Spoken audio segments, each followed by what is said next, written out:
Esse vídeo ele tem a intenção de ser uma revisão, ok? Pessoal do primeiro ano.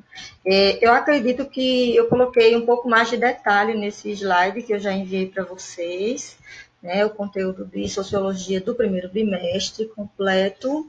E aí eu vou tratar do assunto um pouquinho mais rápido do que no dia a dia da escola, tá? Para que esse vídeo não fique muito longo e que ele sirva como material de revisão. Tá?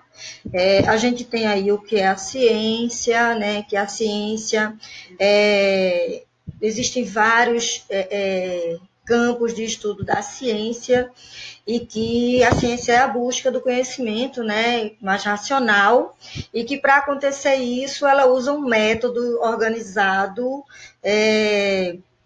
que é chamado método científico, que a gente estudou e vai ver aqui agora novamente os detalhes sobre ele, e que ela vai tratar de um recorte específico do conhecimento, né, do mundo. E aí a gente viu que as ciências elas vão se dividir entre ciências físicas, ciências naturais, ciências sociais, e que esse método ele vai sendo reelaborado, né, de acordo com o surgimento dessas ciências, né? Que as primeiras, as originais, seriam a física e a astronomia, que seriam as chamadas ciências físicas. Física no sentido grego da expressão, que é natureza, né?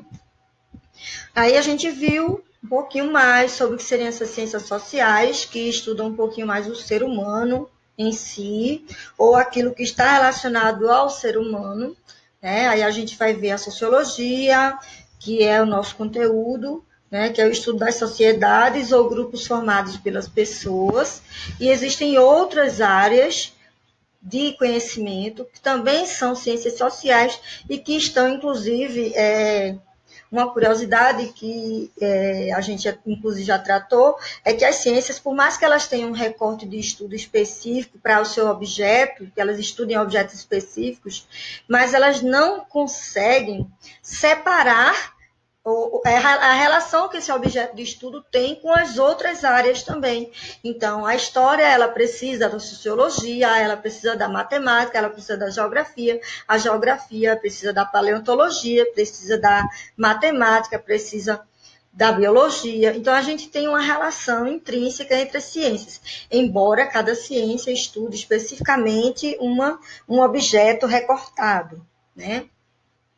A gente tem também da função específica da ciência é aumentar o conhecimento do homem sobre o ambiente ou sobre especificidades, no caso da sociologia, como funciona a sociedade, como funcionam as relações em grupo, qual a relação que existe entre instituições, e aí a gente vai estudar isso ao longo desses 3 anos em sociologia, né?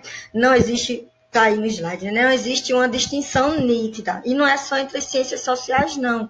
É entre todas as ciências. Uma distinção nítida entre elas é muito difícil, né? De se fazer, de se analisar. Dando uma curiosidade aí, que é hábito meu colocar exemplos que não são só das ciências sociais. Por exemplo, hoje a gente está vendo muito vídeo que está tratando sobre a pandemia, que está sendo um divisor de águas do nosso método novo, né, de trabalho com vocês, é que a gente assiste vídeos onde biólogos tratam sobre vírus e como funciona o vírus na sociedade, e a gente também vê entrevistas de médicos que tratam do assunto. Então, você vê aí que não há uma distinção tão nítida. A gente tem a necessidade da explicação sobre como funciona o vírus e tem a necessidade da compreensão também de como funciona a doença em si, né? Que aí tem a medicina e a biologia muito ligadas, né? Aí a gente vê que os comportamentos sociais, eles são objetos de estudo da sociologia. As ciências sociais, especificamente tratando delas, a gente tem 4 nítidas. que estão muito próximas e que de vez em quando a gente trata do conteúdo da outra, que não é o conteúdo especificamente da sociologia, mas que tem relação. Então, a gente vê aí as relações entre as pessoas, a relação do trabalho, a relação na escola, a relação familiar, a relação entre as reuniões, né, dos movimentos sociais, elas estão intrinsecamente ligadas, tá? E elas se dividem, as ciências sociais, em 4. A sociologia, que é o nosso estudo, a antropologia, a ciência política e a ciência economia, que também está sendo muito analisada nos dias de hoje, né? A gente chama elas de a economia de ciência social aplicada. E tem muito de matemática nela. Então, a gente vê aí, só para curiosidade, né, o que trata cada uma dessas 3 ciências citadas, né? A antropologia é o estudo da cultura, de como funciona os tipos de organização familiar pelo mundo, a religião, a relação com a magia, os ritos de iniciação, os sistemas de casamento. A ciência política trata da distribuição de poder, como é que funcionam os partidos políticos, os mecanismos eleitorais, as formas de governo, são objeto de estudo da política. A economia, que discute as atividades de produção e circulação de bens, serviços e capitais, como funciona a distribuição de renda por um país, a política salarial, a produtividade das empresas e a relação com a economia do país.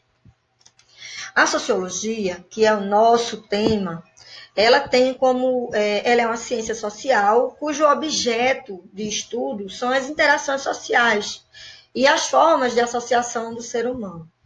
E aí, como objeto de pesquisa e de análise da sociologia, a gente tem os grupos sociais, que estão aí elencados com exemplo a sala de aula, a organização sindical, as tribos urbanas, os fãs-clubes, etc. As camadas sociais, né, como elas funcionam, as classes sociais, os sistemas de casta, a mobilidade social, a distribuição de poder, a identificação de lideranças, etc. Alguns desses conteúdos vão ser trabalhados nesse ano com vocês. Os sistemas de interação, que será nosso objeto de estudo, com certeza, na próxima unidade, né, que é a competição, a cooperação, os conflitos, as alianças, etc. Como funciona tudo isso, será nosso objeto de estudo, tá? Aí a gente viu, nos primeiros contatos com vocês, como é que funciona o surgimento da sociologia. Como eu trabalho com vocês filosofia, ficou muito intrínseco, e nessa primeira aula eu tratei das duas. Mas agora a gente vai discutir especificamente a sociologia. A história do nascimento da sociologia vem a acontecer especificamente por conta da Revolução Industrial e da necessidade de compreender como funciona isso, já que a gente já tinha um desenvolvimento tecnológico, já tinha uma relação diferente com a própria ciência, e havia necessidade porque havia muitas pessoas próximas por conta das fábricas, né? E aí a gente tem, como análise, a gente pega do início como é que funciona esse estudo de como é que a relação entre as pessoas acontece. A primeira tentativa de compreender a sociedade é a mitologia, né? Como é que funciona a imaginação, a fantasia, a explicação mágica da realidade que é temerosa, que é assustadora. Depois disso, a gente tem uma certa influência racional, né, que é dentro da filosofia, com Platão discutindo a República, que é objeto de estudo da sociologia, né? Aristóteles discutindo a política em si, o homem nasce para viver em sociedade, como é que funciona isso.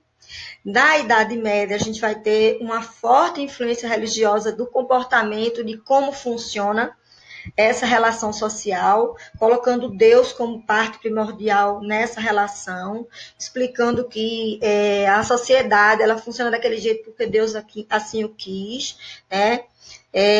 O homem vivia em uma cidade onde habitava o pecado e Deus propunha normas para se viver onde não houvesse pecado, daí a primazia da relação, naquele momento histórico, da realidade religiosa. Tá? E, finalmente, já uma primeira tentativa racional de explicar como funciona a realidade humana em sociedade, né, vai acontecer no Renascimento Cultural, com vários autores discutindo principalmente política.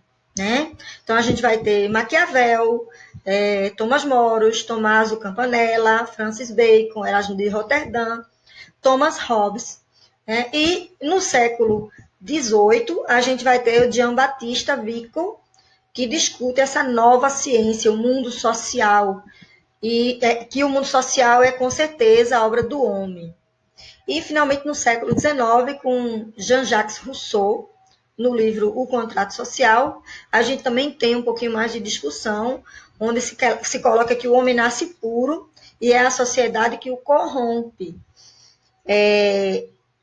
Essa discussão, essa explicação, essa análise, ela não vai ser tratada aqui por nós, tá? É mais um histórico mesmo, específico, que eu não cheguei nem a tratar com tanto detalhe assim com vocês, né? Mas aqui eu quis colocar para vocês entenderem que há uma linha de tempo de análise da sociedade, anterior mesmo ao surgimento da sociologia como ciência, tá?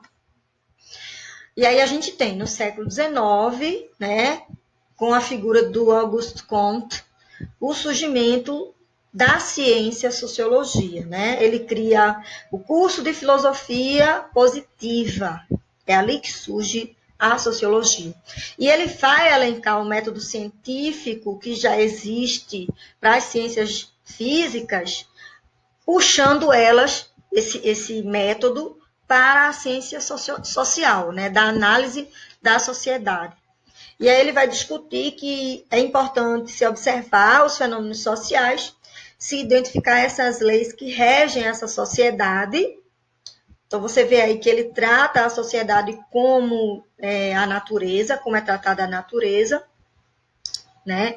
E aí a gente vai ter a discussão e observação de fatos específicos que vão acontecer e os novos conceitos de sociologia vão surgir a partir daí, que acontece principalmente com o surgimento das crianças que são encontradas, que estavam nas florestas e que cresceram sem adultos, e aí a gente vai ver o conceito de socialização surgindo, que é diferente da realidade dos filmes e histórias que vocês assistiram, com Mowgli e Tarzan, que facilmente se adequam ao universo humano, social, que não foi isso bem que aconteceu com essas crianças. Né? A gente citou especificamente esses casos que estão aqui elencados, né? A situação das meninas Amala e Kamala, que foram encontradas na Índia, né, que a mais nova morre em 1 ano de contato, não consegue se adequar, não consegue se socializar. A irmã mais velha ainda consegue se socializar um pouquinho mais. O caso do garoto de Aveyron, que é inclusive um artigo escrito, registrado, né, contando a história dele, que depois de 1 ano começa a conseguir se adaptar, a se socializar a esse universo. E a história do Caspar Hauser, que também tratamos em sala de aula, que tem um vídeo, inclusive.